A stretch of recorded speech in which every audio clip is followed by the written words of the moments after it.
주님이 우리를 예배로 초대하시고 부르십니다. 주님이 예배를 통해서 우리와 교제하시기를 원하십니다. 이제 다 같이 우리의 뜻과 정성을 모아 거룩하신 하나님을 예배합시다. 여호와께서 나라들의 계획을 폐하시며 민족들의 사상을 무효하게 하시도다. 여호와의 계획은 영원히 서고 그의 생각은 대대에 이르리로다. 여호와를 자기 하나님으로 삼은 나라 곧 하나님의 기업으로 선택된 백성은 복이 있도다. 하나님은 영이시니 예배하는 자가 영과 진리로 예배할지니라. 아멘.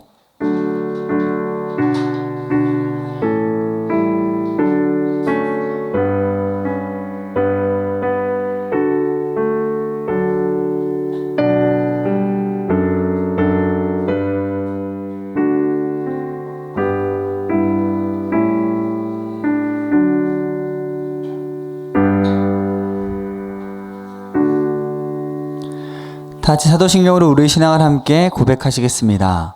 나는 전능하신 아버지 하나님 천지의 창조주를 믿습니다. 나는 그의 유일하신 아들 우리 주 예수 그리스도를 믿습니다. 그는 성령으로 잉태되어 동정녀 마리아에게서 나시고 본디오 빌라도에게 고난을 받아 십자가에 못 박혀 죽으시고 장사된 지 사흘 만에 죽은 자 가운데서 다시 살아나셨으며 하늘에 오르시어 전능하신 아버지 하나님 우편에 앉아 계시다가 거기로부터 살아있는 자와 죽은 자를 심판하러 오십니다. 나는 성령을 믿으며 거룩한 공교회와 성도의 교제와 죄를 용서받는 것과 몸의 부활과 영생을 믿습니다. 아멘. 하나님은 우리 자신의 죄와 허물과 잘못을 거짓없이 고백할 때 우리 가운데 용서의 손길을 허락하십니다. 이 시간 한 주간의 삶을 돌아보며 주님과 나만이 아는 죄를 가지고 주님께 참회의 기도를 드립시다. 함께 기도하겠습니다.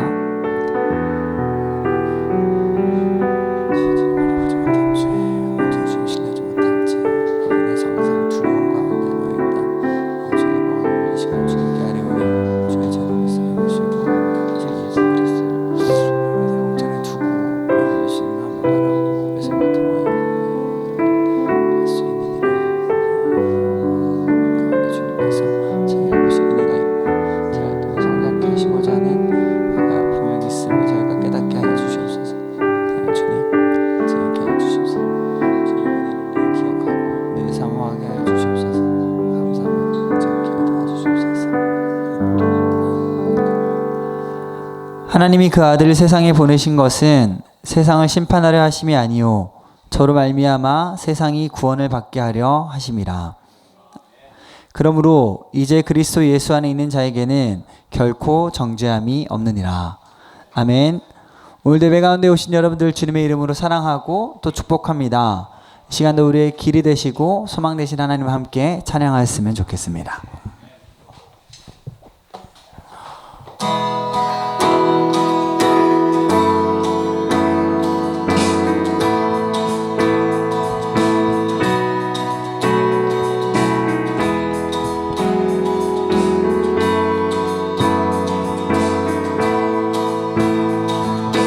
나를 향한 주의 사랑, 나를 향한 주의 사랑, 산과 바다에 넘치니 내 마음 열 때 준 나에게 참 자유 주셨네. 늘 진리 속에 거하며 나의 손을 높이 들고 언제나 주님의 사랑을 한 번 더 나를 향한 주의 사랑, 산과 바다에 넘치니 내 마음 열 때 준 나에게 참 자유 주셨네. 늘 진리 속에 거하며 나의 손을 높이 들고 언제나 주님의 사랑을 노래하리. 주의 사랑 노래하리라. 영원토록 노래하리라. 주의 사랑 노래하리라. 영원토록 한 번 더 주의 사랑 노래하리라. 영원토록 노래하리라. 주의 사랑 노래하리라. 영원토록 노래하리. 내가 춤을 출 때 다 비웃겠지만 그들도 주 알게 되며 함께 기뻐 춤을 추게 되리. 주의 사랑 노래하리라. 영원토록 노래하리라. 주의 사랑 노래하리라. 영원토록 노래하리. 주의 사랑 영원토록 노래하리. 주의 사랑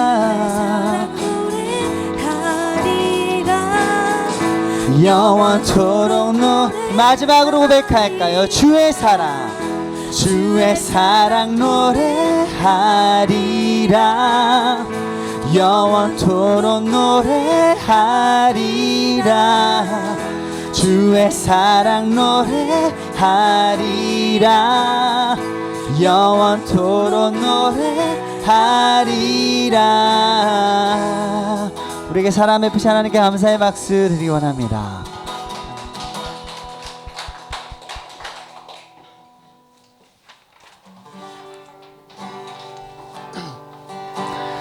나의 가는 길 주님 인도하시네. 그는 보이지 않아도 날 위해 일하시네. 주 나의 인도자 항상 함께 하시네. 사랑과 힘 베푸시며 인도하시네.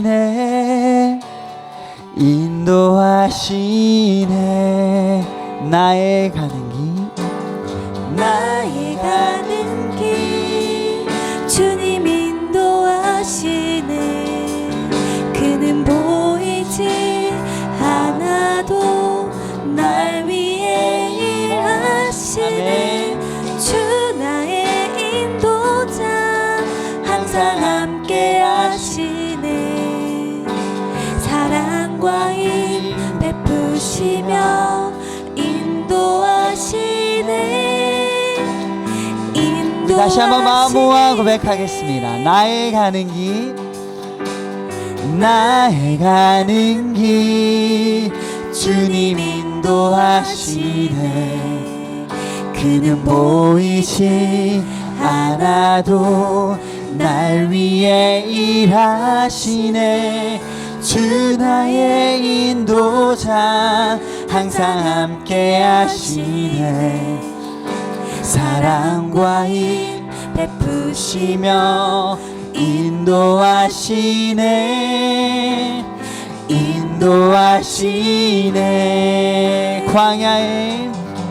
광야에 길을 만드시고 날 인도해. 사망의 강 만드신 것 보라. 하늘과 땅 변해도 주의 말씀 영원히 내 삶 속에 새 일을 행하리. 나의 가는 길 주님 인도하시네. 그는 보이지 않아도 날 위해 일하시네. 주 나의 인도자 항상 함께 하시네. 사랑과 힘 베푸시며 인도하시네.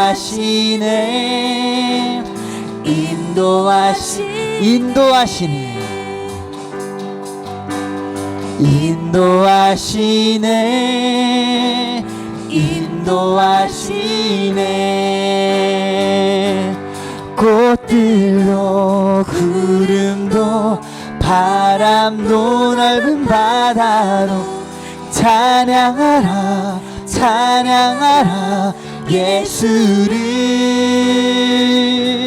하늘을 울리며 노래해 나의 영혼아.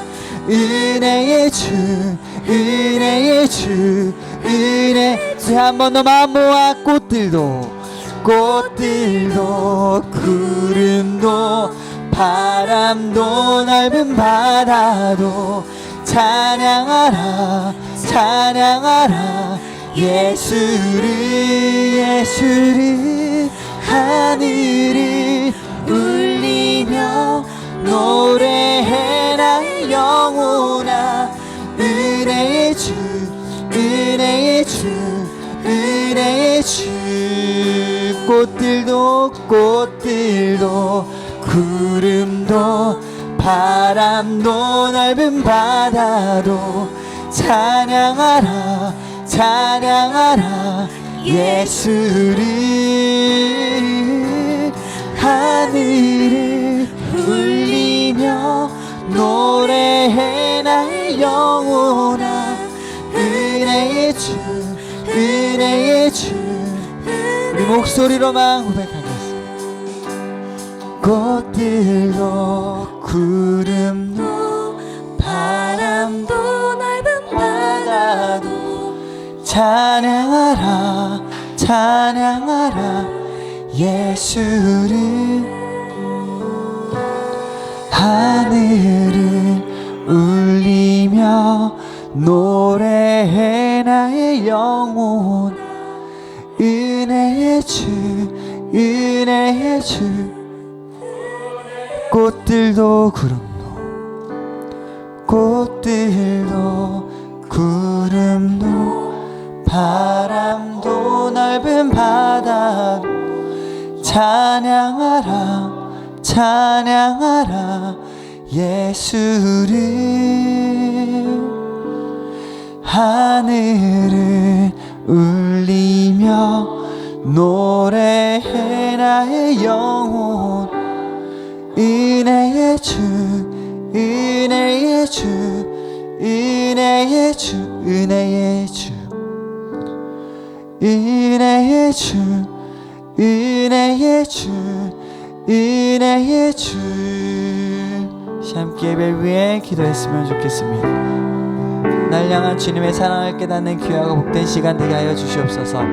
저희 위에 인도하시는 주님의 그 길을 저희가 깨달을 수 있게 하여 주시고, 그 가운데 주님과 함께 동행하며 나아가는 저희 모두가 되게 하여 주시옵소서. 오늘 말씀을 통해 그 길을 비추시고, 그 말씀을 통해 저희 가운데 새 생명과 새 힘을 얻는, 새 용기를 얻는 귀하고 복된 시간 되게 하여 주시옵소서.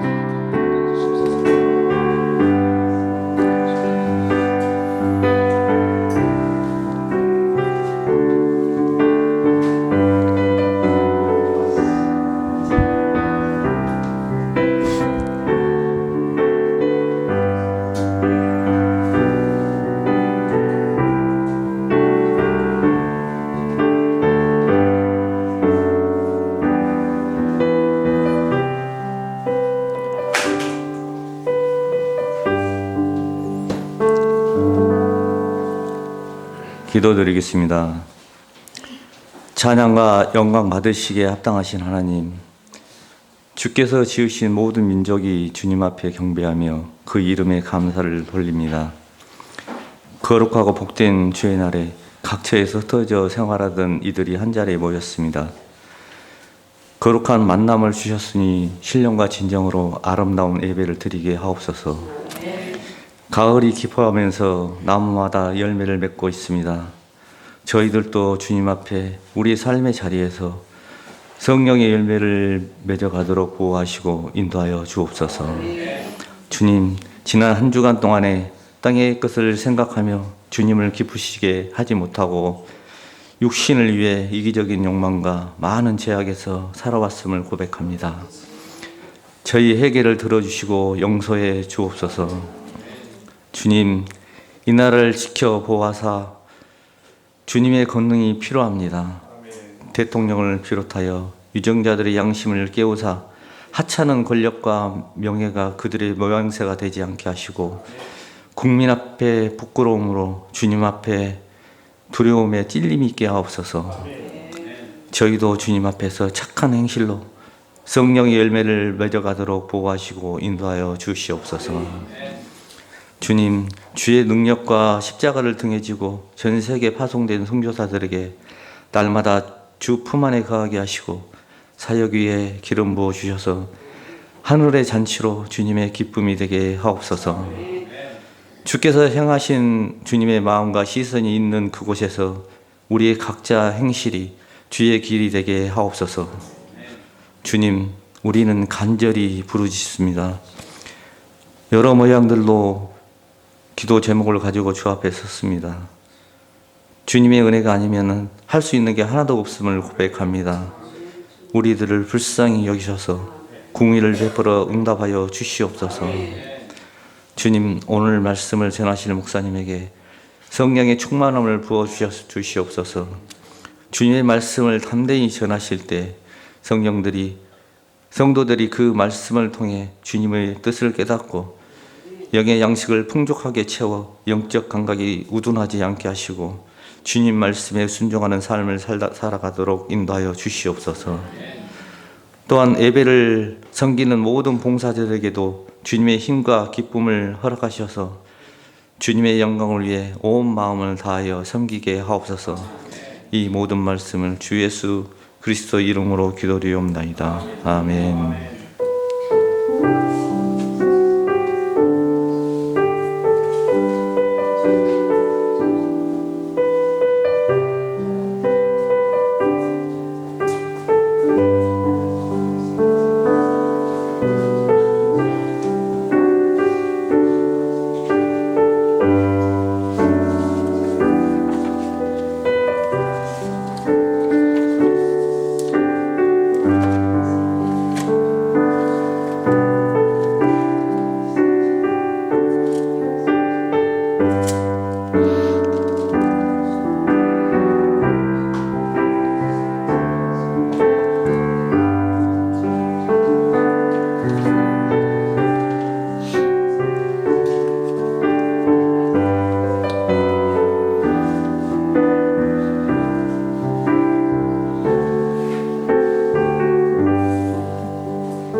하나님께서 우리에게 주시는 말씀은 사도행전 17장 1절에서 15절까지 말씀입니다.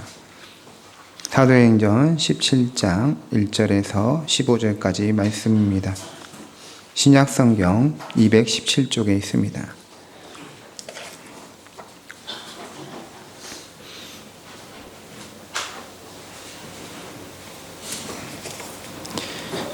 사도행전 17장 1절에서 15절 교독하겠습니다. 그들이 암비볼리와 아볼로니아로 다녀가 데살로니가에 이르니 거기 유대인의 회당이 있는지라.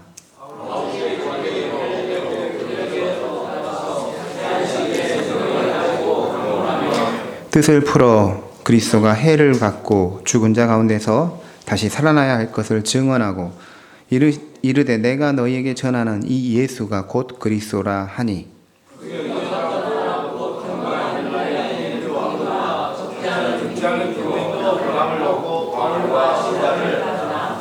그러나 유대인들은 시기하여 저자의 어떤 불량한 사람들을 데리고 때를 지어 성을 소동하게 하여 야손의 집에 침입하여 그들을 백성에게 끌어내려고 찾았으나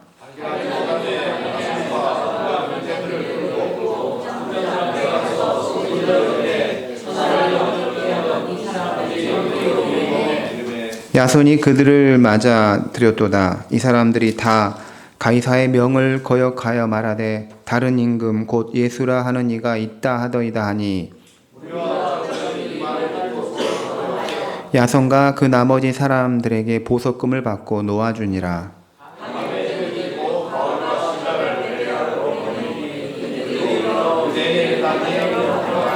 베레아에 있는 사람들은 데살로니가 있는 사람들보다 더 너그러 간절한 마음으로 말씀을 받고 이것이 그러한가 하여 날마다 성경을 상고함으로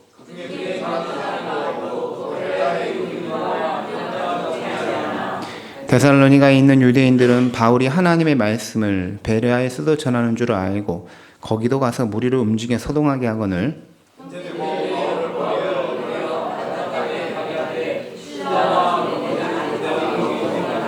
같이 읽겠습니다. 바울을 인도하는 사람들이 그를 데리고 아덴까지 이르러 그에게서 실라와 디모데를 자기에게로 속히 오게 하라는 명령을 받고 떠나니라. 아멘. 이 시간에 김광선 전사님께서 특별 찬송을 하나님께 영광 올려드리겠습니다.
하나님께 찬송과 영광을 올려드립니다. 네. 사람이 뭔가를 계획하고 그 계획한 것을 이루고 성취하는 데 있어서 가장 필요한 덕목은 이 끈기와 인내라고 할 수가 있습니다. 왜냐하면 모든 계획이 현실이 되는 데 있어서 이 장벽이 끊임없이 가로막기 때문입니다. 포기하고 싶고 돌아가고 싶은 일이나 사건이 계속 생기기 때문이죠. 이스라엘 백성들이 애굽에서 종살이하다가 모세의 지도를 받으며 애굽에서 탈출하여 약속의 땅인 이 가나안 땅에 들어간다는 것은 모든 이스라엘 백성들이 동의했지만 그 과정 가운데 계속해서 역경이 생겼습니다. 애굽에서 나왔지만 홍해가 앞에서 가로막았고 뒤에는 바로와 그의 군대가 추격했습니다. 극적으로 하나님께서 바람을 통해 홍해를 마른 땅처럼 건너게 하시고 바로 왕과 군대를 홍해 바다에 빠져 죽게 하면서 애굽에서 완전히 벗어나 광야로 갈 수 있었습니다. 홍해를 건넌 이스라엘 백성들은 홍해를 건너게 하신 하나님을 찬양했습니다. 하지만 광야에서 백성들은 계속되는 위기를 맞았습니다. 먹을 것이 없었고 마실 물이 없었습니다.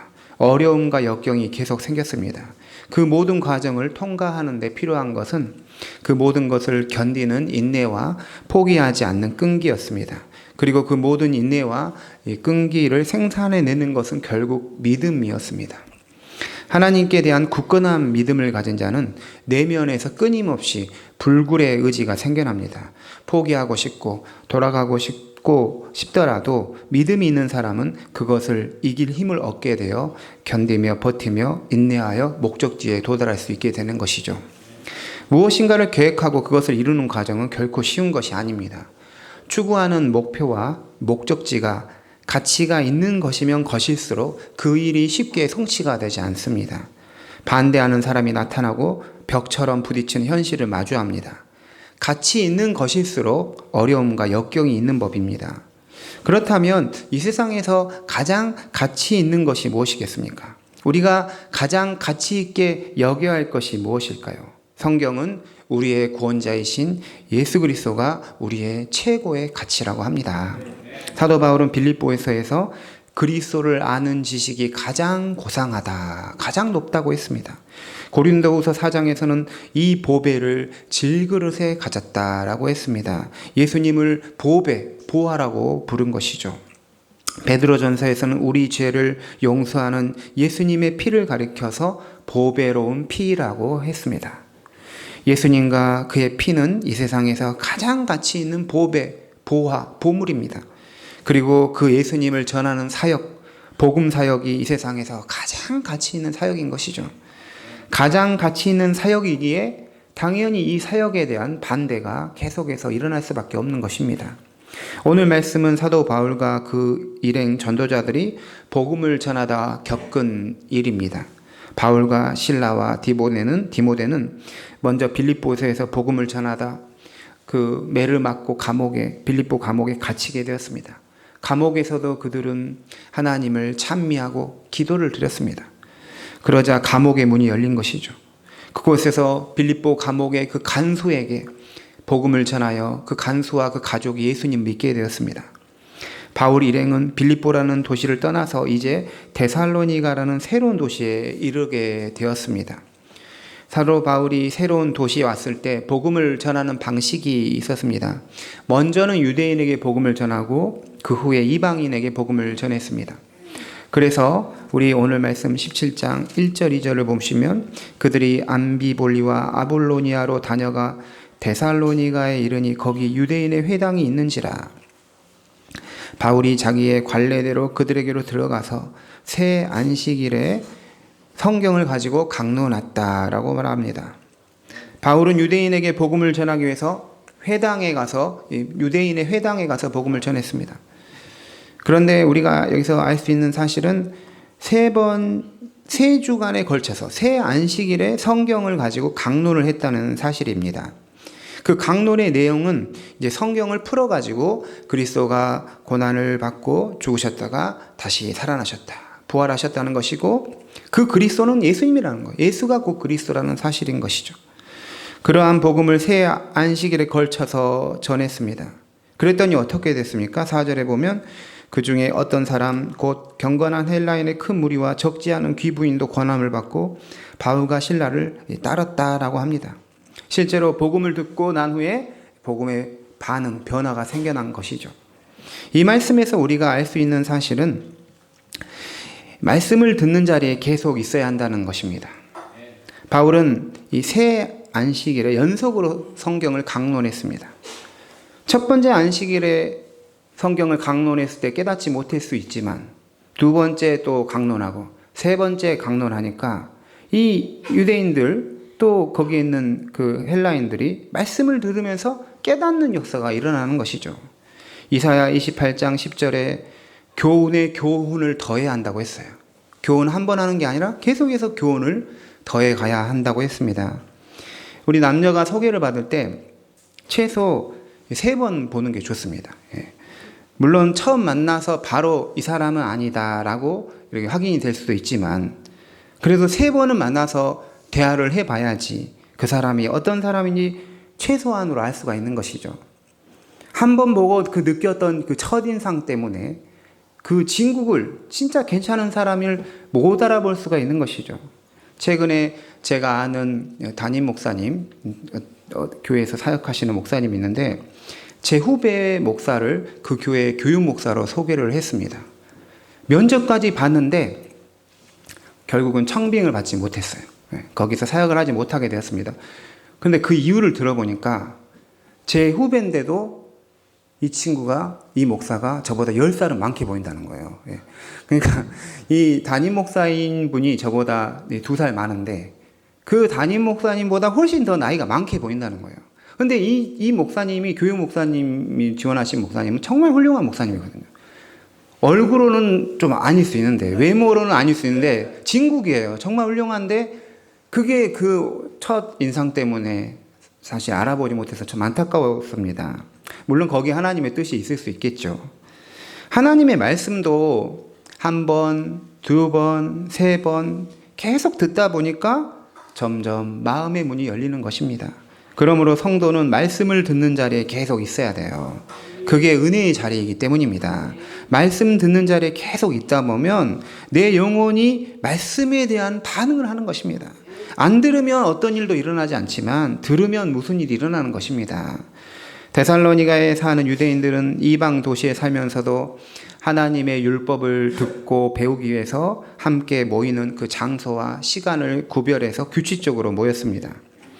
회당이라는 장소에서 안식일마다 모였지요. 그들이 회당에 모였기에 사도 바울이 전하는 복음을 들을 수 있었습니다. 예수 그리스도를 믿고 그리스도를 소중히 여기는 사람은 모이기를 힘쓰는 사람입니다. 우리 주님은 주일에 교회에 모여서 예배하는 이 자리에 함께 하실 뿐만 아니라 모이는 성도에게 큰 은혜와 복을 내려주시는 하나님이십니다. 예수님이 로마 군병에게 잡혔을 때 제자들이 뿔뿔이 흩어졌어요. 다 무기력해졌습니다. 하지만 마가 다락방에서 120명의 성도들이 함께 모였을 때 거기에 모여서 기도할 때 성령이 임하였습니다. 모이지 않으면 아무것도 없지만 모이면 역사가 일어나는 것이지요. 우리 선한목자교회 성도님들도 주일에 교회에서 모여야 합니다. 어떤 교회는 이 재적 성도는 많지만 주일 출석 성도가 적습니다. 우리 선한목자교회는 이 재적 성도와 이 출석 성도가 같아지는 걸 목표로 해야 돼요. 전 교인이 출석을 해야 돼요. 전 교인이 주일에 예배를 드려야 되는 것이죠. 그만큼 모이기를 힘쓰는 교회가 되어야 합니다. 전도서 4장 12절에 한 사람이면 패하겠거니와 두 사람이면 맞설 수 있나니 세 겹줄은 쉽게 끊어지지 아니하느니라 했습니다. 모이면 힘을 얻는 거예요. 그래서 세상에 대해서 패하지 않고 마귀에게 지지 않고 영적으로 강건해져서 승리할 수 있게 되는 것입니다. 그리스도가 고난을 받고 죽은 자 가운데서 다시 살아나셨고 예수님이 그리스도라고 복음을 전하니까 회당에 있던 사람들에게 두 가지 상반된 반응이 일어났습니다.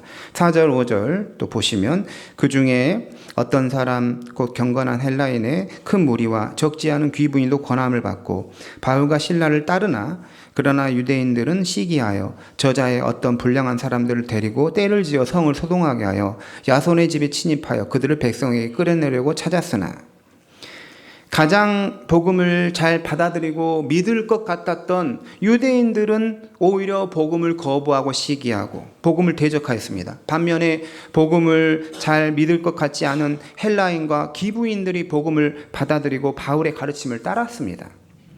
유대인들은 성경도 잘 알고 메시아 그리스도가 오신다는 것도 알았지만 예수님을 믿지 않았어요. 반대로 성경을 잘 알지 못했던 이방인이었던 헬라인과 기부인들은 실제로 그 구원자 예수님을 영접하였습니다. 왜 이렇게 서로 상반되는 일이 일어날까요? 이 사실이 우리에게 무엇을 말합니까? 예수님을 믿는다는 것은 이 사람의 힘으로 되는 것이 아님을 보여주고 있습니다. 하나님이 믿음을 주셔야 믿을 수 있는 것이죠. 제가 고등학교 1학년 때 예수님을 만나고 나서 학교에서 반 아이들에게 복음을 전했어요. 담대하게 복음을 전했더니 우리 반에서 그 당시 반에서 싸움도 제일 잘하고 그때는 일진이라는 용어가 없었는데 일진과 같은 애가 또 개념도 없이 껄렁껄렁한 친구가 있었는데 그 친구가 예수님에 대한 관심이 제일 많은 거예요. 저한테 너가 말한 그 하나님, 너가 말한 예수님이 어떤 분인지 설명을 해달라. 따로 설명을 또 해줬죠. 참 신기했습니다. 제일 반응하지 않을 것 같은 아이가 반응을 한 것입니다. 왜 유대인들은 복음을 거부하고 이방인은 복음을 받아들였을까요? 또 다른 이유는 유대인들의 영적인 교만 때문이었습니다. 자기들은 하나님의 율법을 가지고 있고 제사를 가지고 있고 성전도 있고 택한 백성이라는 그 이방인과는 근본적으로 다른 민족이라는 그런 우월한 생각이 누구든지 예수님을 믿으면 구원받는다는 그 복음을 못 받게 만들었던 것입니다. 교만하면 복음을 수용할 수가 없습니다. 반면에 이방인은 구약 성경을 유대인보다 모릅니다. 그들은 창조주 하나님도 잘 몰랐지요. 하지만 예수님이 그들의 죄와 허물을 위해서 죽으시고 부활하셨다는 복음을 들었을 때 겸손하게 그 복음을 받을 수 있었습니다. 간절한 마음으로, 겸손한 마음으로 그 마음을 가진 사람은 하나님의 은혜를 더욱 사모하고 받게 되는 것이죠. 오늘 말씀에서 유대인들이 예수님을 전하는 사도 바울을 어떻게 대하는지를 볼 수 있습니다. 거리에 이 저자, 거리에 어떤 불량한 사람들, 불량배를 모아가지고 떼를 지어서 성에서 소동을 일으키는 것이죠. 그리고 바울과 전도자들이 이 머무는 야손의 집에, 야손은 참 좋은 사람이죠. 바울과 전도자들을 쉴 수 있도록, 머물 수 있도록 집을 내주는 사람이었습니다. 거기 집에 찾아가서 이 바울과 이 복음 전도자들을 꺼내서 체포해가지고 백성들 앞에 세우려고 했던 것입니다. 하지만 사도 바울이 거기에 없자 야손과 그의 믿음의 형제들을 끌어서 읍장들 앞에 세워가지고 이 야손이란 사람이 문제가 많다고 고발을 한 것입니다. 복음 전하는 사람들의 부역자가 돼가지고 이 마을을, 이 도시를 소산하게 하고 있다라는 것이죠. 처단해야 된다는 것, 처벌을 내려야 한다는 것입니다. 야손이 천하를 어지럽히는 사람을 자기 집에 머물게 했다라는 것이죠. 그들 복음 전하는 자들은 천하를 어지럽게 하여 이 가이사가 임금인데, 로마 황제가 임금인데 가이사의 명령을 어겨서 또 다른 임금이 있다는 것, 또 다른 왕, 예수가 왕이다라고 전하였다는 것입니다. 그로 인해서 그 고발을 받은 이 무리와 읍장은 야손과 그 형제들을 보석금을 받고 풀어주는 걸 볼 수가 있습니다. 복음을 전하는 자들에 대한 데살로니가 유대인들의 반응에 우리는 놀라지 않을 수가 없어요. 어떻게 사람이 이렇게 완악할까? 어떻게 이렇게 막무가내일까? 또 나중에 보지만 베레아에서 사도 바울이 복음을 전할 때 거기까지 쫓아가가지고 방해하고 있는 걸 볼 수가 있습니다. 스스로는 하나님을 믿는다는 유대인들이었습니다. 그러면서 이성을 상실한 사람들처럼 행동을 하고 있는 것이죠. 예수님을 전하는 사람, 그 사역 못하도록 방해하고 괴롭히는 것이죠. 있는 말 없는 말 다 지어가지고 중상모략을 하고 있습니다. 이 말씀에서 우리가 알 수 있는 사실은 하나님의 일을 하고 진리를 말하고 복음을 전하는 거룩한 일을 할 때에도 우리의 의도와는 달리 중상모략을 당할 수 있고 이상한 유언비어가 퍼뜨려져서 우리가 이상한 사람처럼 여김을 받을 수도 있다는 것입니다. 하지만 그리스도인은 그런 일에도 굴하지 않고 선하고 거룩한 일을 할 때는 욕을 먹고 비방을 들을 각오를 하고 더욱 담대하게 참된 것을 행하고 참된 것을 전할 수 있어야 하는 것이죠. 예수님도 팔복에서 나로 말미암아 너희를 욕하고 박해하고 거짓으로 너희를 거슬러 모든 악한 말을 할 때에는 너희에게 복이 있나니 기뻐하고 즐거워하라 라고 말씀하셨습니다. 데살로니가 도시에서 유대인들은 복음을 들을 때 반응이 너무 안 좋았어요. 도시에 있는 건달들을 동원해서 소동을 일으키고 복음 전하는 자들에게 숙소를 제공했다고 그들을 고발하고 상식적으로 도저히 이해할 수 없는 행동을 하는 것입니다. 믿는 사람이, 하나님을 믿는다는 사람이 그랬습니다. 제가 이번 그제 목요일 날 한국 기독교 학술원이라는 곳에서 모임에서 논찬을 맡고 패널로 참여해서 거기서 이제 굉장히 많은 목사님, 장로님 이런 분들이 다 오셔가지고 행사를 했는데 이제 제가 두 분 목사님, 박사님이 발표한 거에 대해서 그 발표문에 대한 논찬을 했죠. 그리고 이제 패널로서 앞에 나와가지고 질문도 받고 이런 과정을 겪었는데 어떤 목사님이 자기에게도 질문할 시간을 달라고 하더라고요. 그러더니 마이크를 잡더니 이분들이 발표한 분들이 모르는 걸 자기는 알고 있다는 거예요. 그러면서 막 설명을 하시더라고요. 한참. 그러더니 갑자기 그 주제가 뭐였냐면 기쁨을 빼앗긴 시대, 기쁨을 다시 이제 회복하는 그런 주제였는데 기쁨이 왜 빼앗겼는지 아냐고 하더라고요. 그러더니 이게 다 목사들 때문이다. 그러면서 목사가 잘못했다고 막 그분도 목사님인데 목사 막 욕을 하면서 막 이 세습하고 이게 문제라고 하면서 계속 이런 주제가 전혀 아닌데 혼자 막 이상한 사람처럼 하고 있는 거예요. 그랬더니 주변에서 거기 좀 조용히 하라고 막 그러시고 그냥 난장판이 되는 것입니다. 전 그런 걸 보면서 아무리 본인이 옳은 말을 하더라도 맥락이 있어야 돼. 상황이 있는 것입니다. 우리 최진호 전사님도 그 현장에 있었고 김고은도 있었고 저도 있었는데 어쨌든 그랬습니다. 그거 보면서 이 믿음을 가진 사람도 상황 파악을 해야 된다. 그런 생각이 들었습니다. 데살로니가에서 예수님을 믿기로 작정한 형제들은 이제 사도 바울과 전도사님들이 더 이상 데살로니가에 머물러서는 안 된다고 생각했습니다. 거기 계속 머물다가 위험한 일이 일어날 수 있다라고 생각하면서 이 복음 전도자들을 보호하기 위해서 밤에 이제 베레아는 도시로 보내는 걸 볼 수가 있습니다. 데살로니가에서 예수님을 믿기 시작한 형제들은 사실 바울과 사도들을 옆에 두고 바울에게서 더 많은 것을 배우고 영적인 도움을 받는 것이 그들에게 더 좋은 것이라는 것을 분명히 잘 알았습니다. 하지만 그들의 선택은 바울과 그 일행을 안전하게 피하게 하는 것입니다. 사도들의 목숨이 그들의 유익을 얻는 것보다 더 소중하다라고 판단을 했던 것이죠. 여기서 우리가 알 수 있는 것은 그리스도인이란 자기의 이익만, 자기의 유익만 추구하는 사람이 결코 아니다라는 사실인 것이죠. 예수님을 믿는다는 것은 자신을 더 이기적으로 만드는 것이 아니라 다른 사람의 유익을 찾아서 그 일을 행하는 사람이다라는 것을 알 수가 있는 것이죠. 고린도전서 13장에 사랑은 자기의 유익을 구하지 아니한다 했어요. 사랑은 내가 아니라 다른 사람의 유익을 먼저 생각한다라는 것이죠. 사도 바울과 전도자들은 데살로니가 이 성도들의 도움으로 이제 데살로니가 도시에서 베레아로 새로운 도시로 가게 되었습니다. 거기서도 마찬가지로 유대인의 회당에 들어가서 복음을 전했습니다. 우리 10절, 11절 같이 읽도록 하겠습니다. 시작. 밤에 형제들이 곧 바울과 실라를 그들이 이르러 유대인의 회당에 들어가니라. 베레아에 있는 사람들은 데살로니가에 있는 사람들보다 너그러워서 간절한 마음으로 말씀을 받고 이것이 그러한가 하여 날마다 성경을 상고하므로. 아멘. 베레아의 유대인과 이방인들은 데살로니가 사람들보다 첫째로 더 너그러웠다. 11절에 말하고 있습니다. 둘째로 간절한 마음으로 말씀을 받았다. 또 셋째로 이것이 그러한가 하여 날마다 성경을 상고했다. 이렇게 말하고 있습니다. 그로 인해서 거기 사람들은 믿는 사람이 많아졌고 헬라인들도 많이 예수님을 믿게 되었다는 것이죠.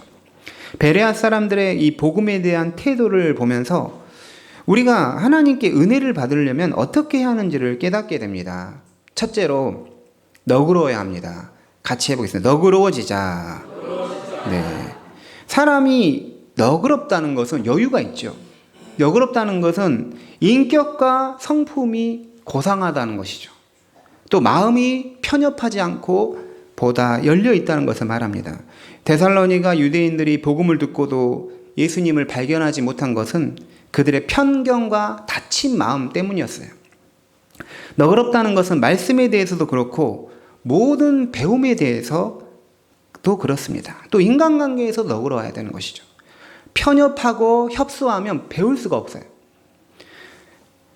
편협하면 인간관계에서도 나와 다른 사람, 나와 결이 다른 사람, 나와 생각이 다른 사람을 용납할 수가 없는 것이죠. 제가 목요일날 이제 한국 기독교 학술원에서 이제 패널로 논찬자로 참석하니까 2시에 시작하지만 11시까지 오라 그러더라고요. 11시에 가서 차를 마시면서 정말 대가들이었어요. 대가들. 정말 이 기독교 신학 박사들, 교수님, 총장님 다 있었는데 거기에서 이제 먼저 차를 마시고 또 식사도 같이 하고 또 와서 차를 마시고 그러는데 제가 깜짝 놀라는 게 뭐냐면 이승구 교수님이라는 분인데 보수신학의 대가입니다. 예. 보수적인 분인데 또 김성봉 교수님이라고 이분도 다 은퇴하셨어요. 보수신학자죠. 그런데 우리 교회도 오셨던 김명용 총장님은 보수적이면서도 또 굉장히 좀 더 열려 있어요. 그리고 이신건 교수님이라고 있는데 이분은 몰트만 신학 거의 번역 엄청 많이 하신 분인데 그분도 거기 계셨는데 이분은 굉장히 급진적이고 진보적입니다. 노영상 교수 총장님 이분도 보수적이면서도 진보적이고 이런데 저는 보수적이면서 또 진보적이고 이렇게만 하죠. 근데 깜짝 놀라는 게 이 이승구 교수님 보수적인 분들이 진보적인 분들과 신학적 대화를 하고 있더라고요. 예. 그거 보면서 야, 그분들은 물론 다 동의하지 않지만 너그러운 마음을 가진 분이구나 이런 생각이 들었습니다. 본인이 가지고 있는 것. 근데 사실은 저는 이승구 목사님, 교수님 이쪽에 가깝지만 또 저를 가르쳐준 분들은 좀 더 진보적인 분이었던 것이죠. 그래서 서로 대화할 수 있구나, 참 좋았어요. 너그럽구나 이런 마음을 가지게 되었습니다. 우리가 무언가를 배울 때 가장 좋은 자세는 배우려고 하는 태도입니다. 자세입니다. 제가 제 학생으로서 오랫동안 배웠죠. 계속 배웠고 또 이 교수로서 가르치는 것도 이제 10년 넘게 해오면서 둘 다 경험해 봤는데 배우는 것과 배우는 자의 자세, 또 가르치는 자의 태도, 자세를 제가 경험해 봤어요.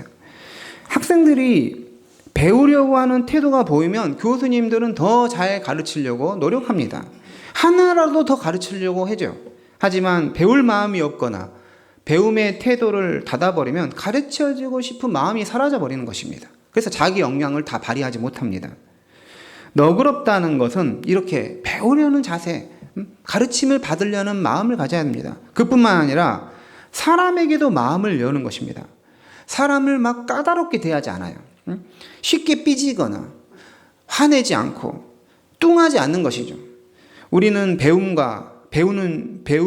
주는 사람을 분리하기가 어렵습니다. 가르침과 가르침을 주는 사람과 분리하기 어려워요. 학교 다닐 때 본인이 좋아하는 선생님의 과목을 제가 안 좋아하더라도 그 선생님이 좋으면 그 과목도 성적이 좋아지는 것과 같은 것이죠.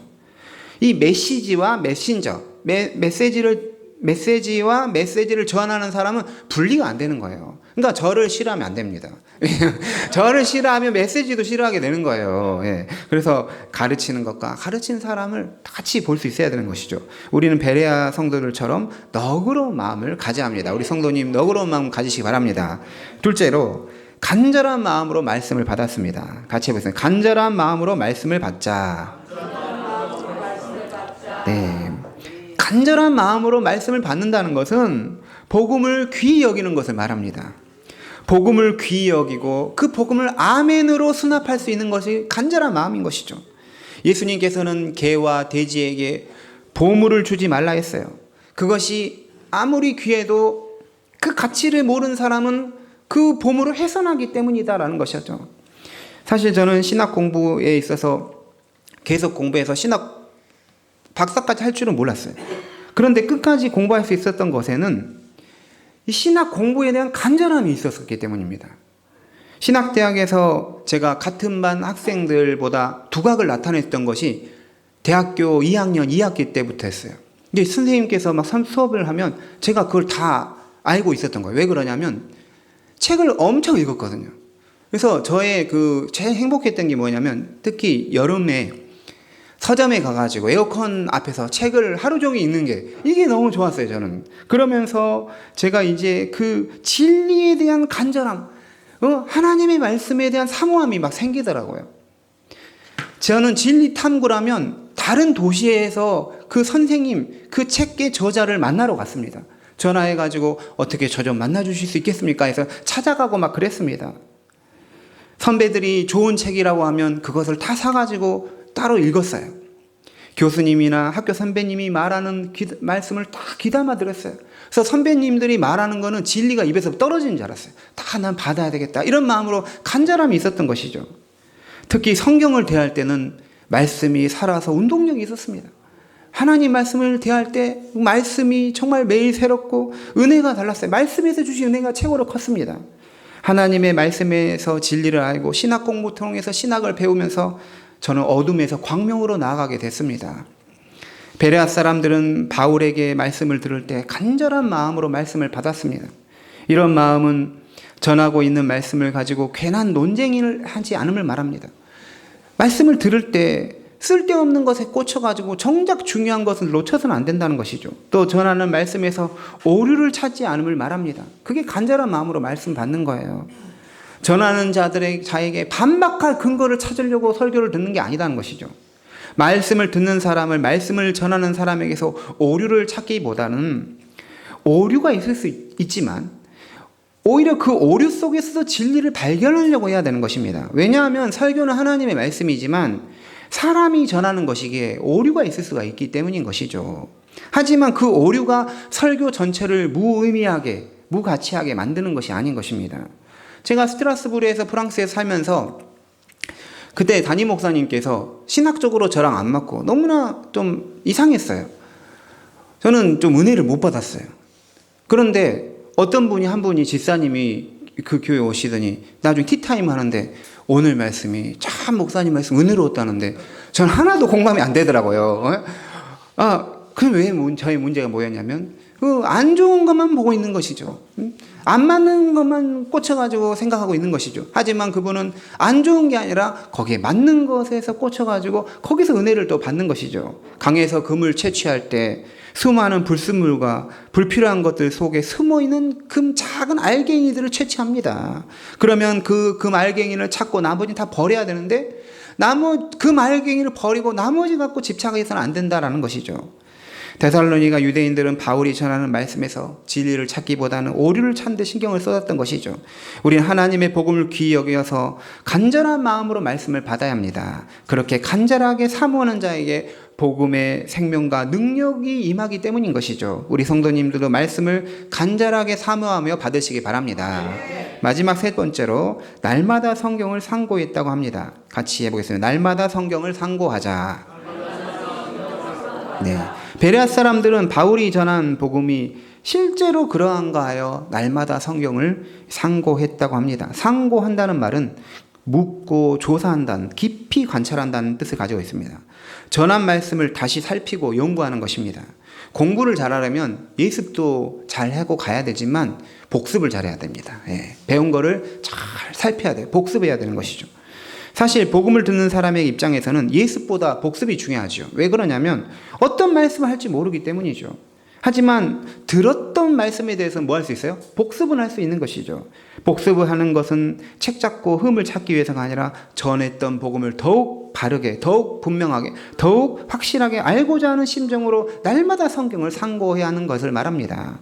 하나님의 말씀과 복음은 쉬운 말씀이에요. 사실 쉬운 말씀입니다. 이 헬라어 자체도 코이네 헬라어, 쉬운 헬라어로 쓰여졌어요. 누구에게나 기쁜 소식이고 구원의 복음으로 말씀이 전할 수 있도록, 알려질 수 있도록 하나님이 그렇게 하신 것이죠. 하지만 쉽다고 해서 가벼운 게 결코 아닙니다. 말씀은 쉽지만 깊이가 있는 것이죠. 진리의 깊은 물에서 생수를 건져 올릴 수가 있는 것입니다. 생명수를 건져 올릴 수 있는 것이죠. 학교에서 우리가 국어를 배울 때 시를 같이 배웁니다. 시인이 시를 쓴 것을 가지고 이제 시를 읽고 학교 선생님들이 그 시에 대해서 설명을 해주는데 그 해설을 들으면 이런 생각이 듭니다. 시인이 시를 쓸 때 이런 것까지도 다 해설하는 그런 내용까지 다 알고 썼을까? 그 순간에? 그런 의도를 가지고 시를 다 썼을까? 저렇게 깊은 의미가 어떻게 쓰면서 다 들어갈 수 있을까? 처음부터 그런 생각을 하면 쓸 수 있을까? 참 신기한 것 같아요. 시라는 것이. 그런데 하나님의 말씀에 담겨있는 구원의 진리는 사실 시와 비교할 수 없을 정도로 더욱 깊고 더욱 넓고 더욱 높고 더욱 큰 것이죠. 그리고 그것을 탐구하는 자들을 환영합니다. 성경은 탐구하고자 힘쓰는 자에게 더 큰 은혜와 진리를 주는 것이죠. 말씀을 더 깊게 깨닫고자 말씀을 가까이 하는 자에게 하나님은 더 많은 은혜를 주시는 것입니다. 말씀을 가볍게 여기는 자에게 말씀에서 얻는 유익도 은혜도 가벼운 거예요. 그러므로 우리는 마음을 열고 사모하는 마음으로 말씀을 깊이 상고하는 성도가 되어야 합니다. 오늘의 말씀을 마치도록 하겠습니다. 바울은 데살로니가에서 복음을 전했고 그 후에 베레아에서 복음을 전했습니다. 데살로니가 유대인들은 바울과 그의 복음을 거칠게 대했습니다. 더 믿지 못하도록 방해하였습니다. 복음 사역을 방해했습니다. 베레아의 유대인들은 데살로니가 유대인보다 더 너그러웠습니다. 그들은 간절한 마음으로 말씀을 받았고 이것이 과연 그런가 하여 날마다 복습하여 성경을 상고했습니다. 그런 사람에게, 그런 성도에게 주님이 은혜를 더욱 부어주시는 것이죠. 하나님의 말씀과 은혜는 서로 분리가 되지 않습니다. 말씀을 하찮게 여기는 자에게 은혜가 하찮은 수준으로 오는 것이죠. 하지만 말씀을 귀히 여기는 자에게 은혜가 더욱 풍성히 오는 것입니다. 선한 목자 교회 성도님 모두 베레아의 성도들처럼 하나님의 말씀을 귀하게 대하시길 바랍니다. 또 말씀을 전하는 사람이나 가르치는 사람, 그리고 주변의 믿음의 사람들, 믿지 않는 사람에게까지 사람을 너그럽게 대하시길 바랍니다. 이뿐 아니라 말씀 중심으로 믿음 생활하고 그 말씀이 능력이 되고 은혜가 되어서 풍성한 믿음의 열매가 있기를 바랍니다. 기도하시겠습니다. 하나님 아버지, 복음에 대한 두 도시의 반응이 있었습니다. 데살로니가 유대인들은 거칠게 반응했습니다. 하지만 베레아의 유대인들은 복음을 과연 그러한가 간절한 마음으로, 너그러운 마음으로 복음을 받아들였습니다. 우리 안에도 이런 귀한 마음 가지고 은혜 받을 자세를 갖추는 성도가 다 되게 도와주시옵소서. 하나님, 우리가 진리의 말씀을 옳게 분별하며 부끄러울 것이 없는 하나님의 일꾼으로 우리 자신을 하나님께 드리기를 힘쓰는 모든 성도님 되게 하여 주시옵소서. 예수님의 이름으로 기도드립니다. 아멘. 우리 찬송가 370장 찬송하시면서 하나님께 봉헌하겠습니다.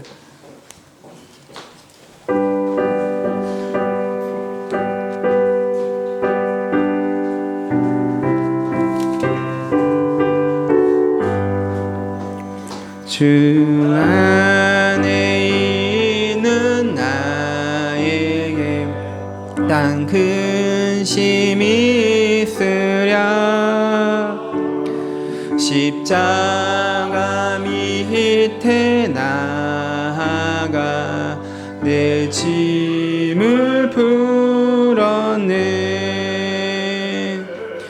주님을 찬송하면서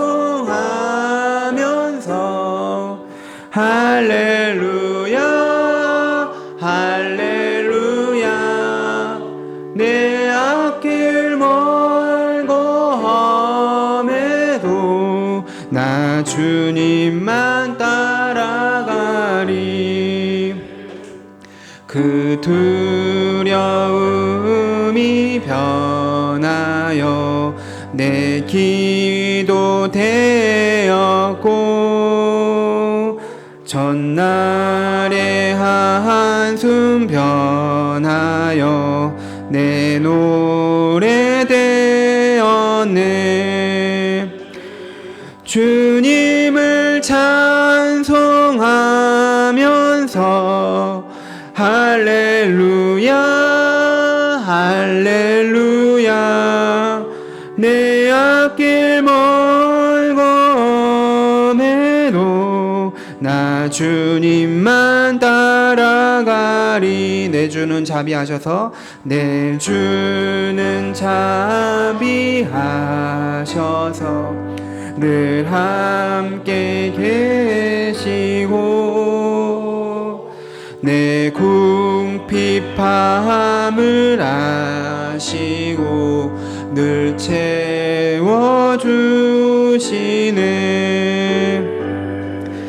주님을 찬송하면서 할렐루야 할렐루야 내 앞길 멀고 험해도 나 주님만 따라가리. 내 주와 맺은 언약은 영 불변하시니 그 나라 가기까지는 늘 보호하시네. 주님을 찬송하면서 할렐루야 할렐루야 내 앞길 멀고 험해도 나 주님만 따라가리. 하나님 아버지, 우리가 인생을 살아갈 때 계획하고 목표로 하는 것을 성취하려고 할 때 포기하고 싶고 돌아가고 싶고 그런 마음이 들 때에도 인내하고 견딜 수 있는 것은 오직 믿음입니다.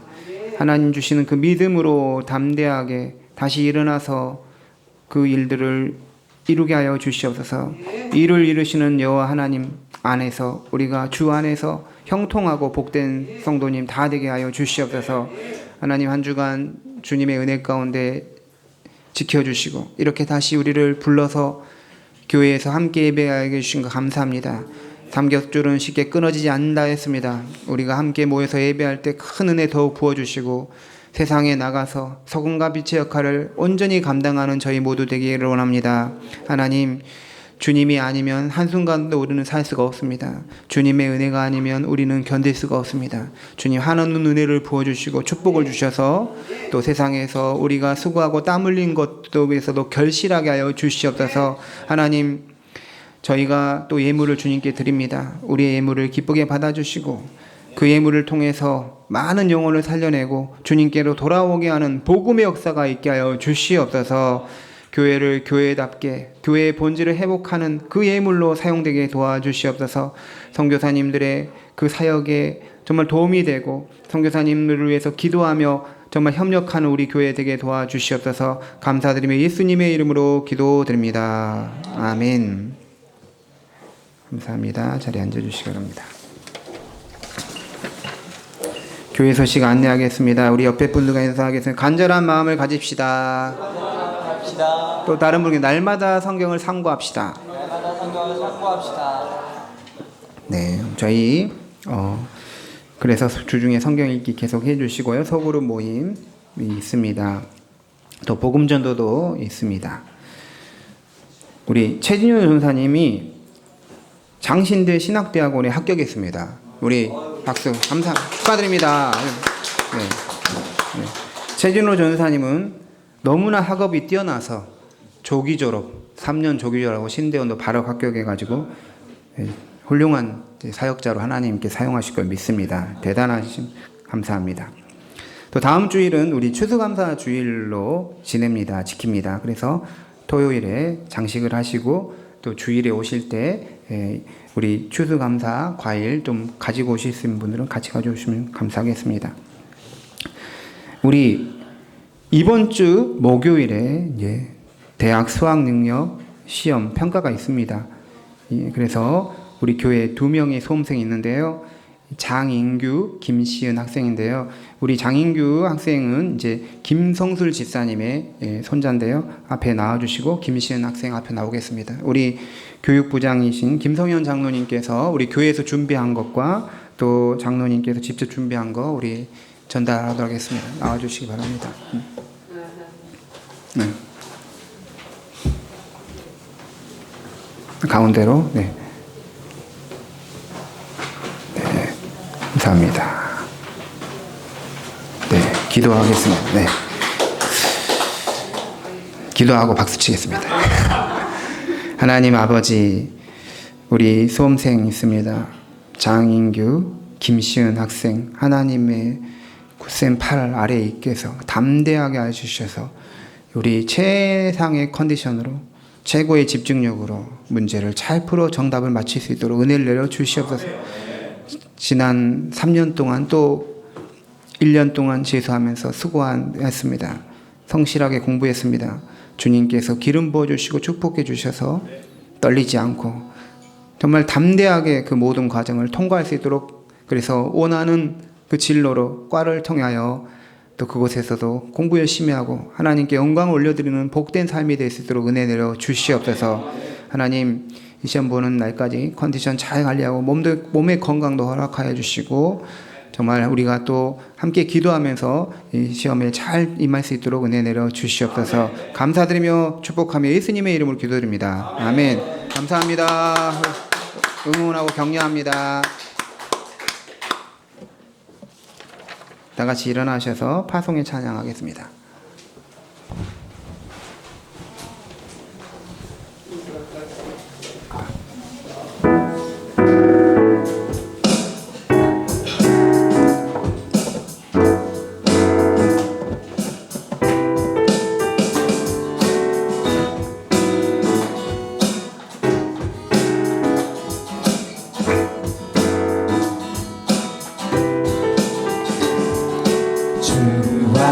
같이 늙어가는 것 즐거운 일 아닌가. 우리 주님 걸어가신 발자취를 밟겠네. 한 걸음 한 걸음 주 예수와 함께 날마다 날마다 우린 걸어가리.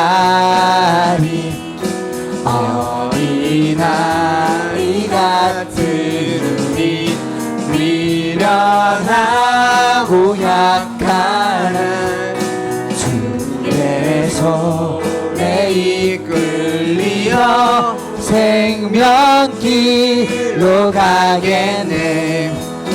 한 걸음 한 걸음 주 예수와 함께 날마다 날마다 우리 걸어 한 걸음 한 걸음 한 걸음 한 걸음 주 예수와 함께 날마다 날마다 우리 걸어가리.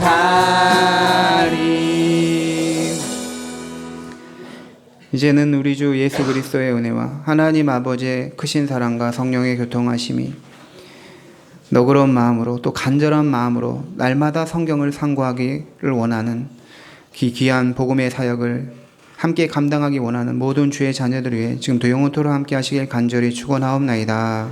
아멘.